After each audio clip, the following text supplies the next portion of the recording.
다들 안녕하세요. 프로토 91회차 토신 정보방 환급 인증합니다. 당첨금은 세후 금액인 거 알고 계시죠? 다들 아시겠지만 한 경기 취소되어 당첨금이 반토막 났지만 그래도 당첨 모두 축하드리며 오늘 경기도 분석 시작해보겠습니다. 금일 첫 번째 경기 롯데 대 한화 분석 시작해 보겠습니다. 롯데는 찰리 반지가 연패 저지를 위해 마운드에 오른다. 8일 SSG와 홈 경기에서 4이닝 6실점의 부진으로 패배를 당한 반지는 시작부터 수비가 대난조를 보이는 바람에 덩달아 무너지고 말았다. 전날 경기에서 류현진과 박상원 상대로 4점을 올린 롯데의 타선은 수비의 실책이 아니었다면 잡을 수 있는 경기를 날려버렸다고 해도 과언이 아니다.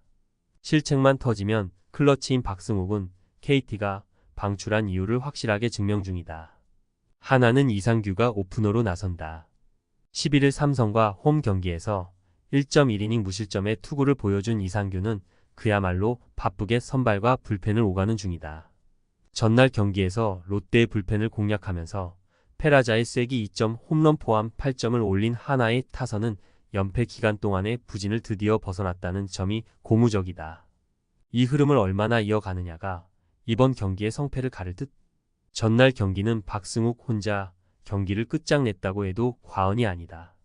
이번 경기 역시 롯데로선 수비가 중요할 듯.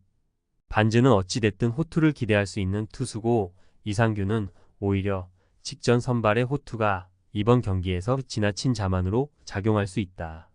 물론 전날 롯데가 실책으로 완벽한 스노우볼 패배를 당하긴 했지만 하나 역시 좋다고는 할 수 없다. 선발에서 앞선 롯데가 승리에 가까이 있다. 금일 두 번째 경기 SSG 대 삼성 분석 시작해 보겠습니다. SSG는 드류 앤더슨이 시즌 10승 도전에 나선다. 7일 롯데 원정에서 6이닝 4안타 무실점의 호투를 보여준 앤더슨은 다시금 부진에서 벗어난 모습을 보여주었다. 수요일 경기에서 롯데의 차륜전에 당하면서 최정의 솔로 홈런 포함 2점을 올리는데 그친 SSG의 타선은 홈에서 좋은 흐름이 끊겨버린 게 아쉬운 부분이다. 1회 말에 선취점을 올리지 못한 후유증은 엄청났다고 해야 할 듯. 삼성은 백정현 카드로 4연승에 도전한다. 7일 NC와 홈 경기에서 6이닝 13안타 9실점의 부진으로 패배를 당한 백정현은 천적에 가까웠던 NC 상대로 무너졌다는 게 치명적이다. 목요일 경기에서 김기중과 조동욱 두 젊은 자완을 공략하면서 홈런 2발 포함 7점을 올린 삼성의 타선은 그 이후 투수들을 공략하지 못했다는 게 아쉬움이 남는 편이다. 일단 자완 투수가 이 팀을 막는 건 매우 어려울 듯. SSG는 전날 경기 우천 취소로 인해 지옥의 8연전 가능성이 높아졌다. 그러나 하루의 휴식 추가는 앤더슨에게 엄청난 호재가 될 수 있는 부분이고 삼성 타선이 앤더슨을 공략하는 건 쉽지 않을 것이다. 관건은 백정현이 얼마나 버텨주느냐지만 지금의 백정현은 쇼는 쇼 대 호러쇼에 가깝다. 선발에서 앞선 SSG가 승리에 가까이 있다. 금일 세 번째 경기 두산 대 KT 분석 시작해 보겠습니다. 두산은 곽빈이 시즌 13승 도전에 나선다. 7일 KT 원정에서 6이닝 1실점의 호투로 승리를 거둔 곽빈은 KT 상대로 원정에서 강한 특징을 유감없이 보여준 바 있다. 화요일 경기에서 헤이수스의 투구에 철저하게 막히면서 5안타 1득점에 그친 두산의 타선은 원정 경기의 기복이 심한 문제가 결정적일 때 발목을 잡고 있다. 일단 일의 휴식이 도움이 되길 바라야 한다. KT는 고영표가 시즌 6승에 도전한다. 6일 NC 원정에서 6이닝 3실점의 투구로 승리를 거둔 고영표는 8개의 안타를 맞긴 했지만 최고의 위기 관리 능력을 보여주면서 실점을 최소화한 바 있다. 목요일 경기에서 임상현과 이준호를 공략하면서 홈런 2발 포함 10점을 올린 KT의 타선은 타격의 기복을 줄이는 게 일단 중요할 것이다. 혼자서 2홈런 5타점을 올린 멜 로하스 주니어는 리그의 수준을 증명하는 중. 비는 누구에게 도움이 될 것인가.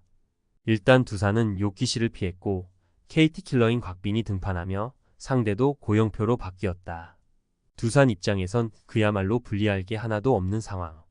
물론 KT에게 있어서 곽빈 등판은 예정된 레퍼토리인 건 사실이지만 두산의 타선이 좀 더 한숨을 돌릴 수 있는 상황이 되었고 불펜의 여유도 생겼다는 게 이번 경기에 확실한 영향을 미칠 것이다. 선발에서 앞선 두산이 승리에 가까이 있다. 금일 네 번째 경기 NC 대 LG 분석 시작해 보겠습니다. NC는 에릭 요키시가 시즌 4승 도전에 나선다. 7일 삼성 원정에서 6이닝 1실점의 호투로 승리를 거둔 요키시는 최근 2경기에서 완벽에 가까운 부활투를 과시하고 있는 중이다. 목요일 경기에서 KT의 투수진 상대로 안중열의 솔로, 홈런 포함 4점을 올린 NC의 타선은 원정의 타격 기복이 심해도 너무 심한 편이다. 특히 하위 타선의 부진이 너무나 크다. LG는 엘리에이저 에르난데스가 시즌 3승에 도전한다. 8일 하나와 홈 경기에서 5이닝 2실점의 투구를 보여준 에르난데스는 제구 쪽에 아쉬움을 드러내면서 6이닝을 채우지 못한 바 있다. 수요일 경기에서 하영민 상대로 5점을 올린 LG의 타선은 동점이 된 후 키움의 불펜을 공략하지 못한 게 결국 패배로 이어지고 말았다. 홈 경기의 기복이 심하다는 건 상당히 심각한 문제다. NC 타선 최대의 문제는 기복이 매우 심하다는 점이다.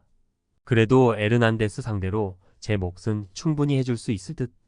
요키시가 LG 상대로 그다지 위력적인 투수는 아니기 때문에 LG의 반등세도 기대를 걸어볼 수 있지만 NC의 타선은 홈 경기 강점이 꽤 확실한 팀이고 최근 LG의 불펜은 원정에서 신뢰가 어렵다. 홈에 이점을 가진 NC가 승리에 가까이 있다. 금일 5번째 경기 기아 대 키움 분석 시작해 보겠습니다. 기아는 에릭 스타우트 카드로 6연승에 도전한다. 7일 키움과 홈 경기에서 5이닝 1실점의 호투로 승리를 거둔 스타우트는 좌타자 위주의 팀을 잡아내는 건 확실하다는 걸 증명해 보였다. 목요일 경기에서 롯데의 투수진을 완파하면서 나성범의 쐐기 솔로, 홈런 포함 10점을 올린 기아의 타선은 상하이의 주전 백업을 가릴 것 없는 타격이 무서울 정도. 혼자서 4안타를 때려낸 박찬호는 톱타자 역할을 잘하고 있는 중이다. 키움은 아리엘 후라도가 시즌 11승 도전에 나선다. 8일 기아 원정에서 7.1이닝 4실점의 투구로 패배를 당한 후라도는 7회까지 잘 버티다가 8회에 와르르 무너져 버린 게 너무나도 컸다. 수요일 경기에서 LG의 투수진을 공략하면서 9점을 올린 키움의 타선은 살아난 타격감이 후반에 작동한 게 너무나도 컸다. 역전 3타점 2루타를 때려낸 송성문은 그 포수만큼은 MVP급. 최근 기아의 타격은 휴식이 엄청난 힘을 발휘하고 있는 중이다. 후라도와 리턴 매치인데 직전 경기와는 또 상황이 다르다는 점이 후라도에게는 불리하게 작용할 수 있는 부분이기도 하다. 반면 스타우트는 좌타자 잡는 게 무엇인지 아는 투수고 이미 키움 상대로도 호투를 한 경험이 있다. 무엇보다 불펜에서 확실하게 기아가 우위를 점유 중이다. 전력에서 앞선 기아가 승리에 가까이 있다. 토신 최종 조합은 영상 아래 고정 댓글로 말 걸어주시면 토신 정보방에서 무료로 공유해드립니다. 제발 손해보면서 토토하지 말고 다같이 웃으면서 즐겁게 베팅합시다. 함께 하실 분들은 부담 갖지 마시고 편하게 말 걸어주세요.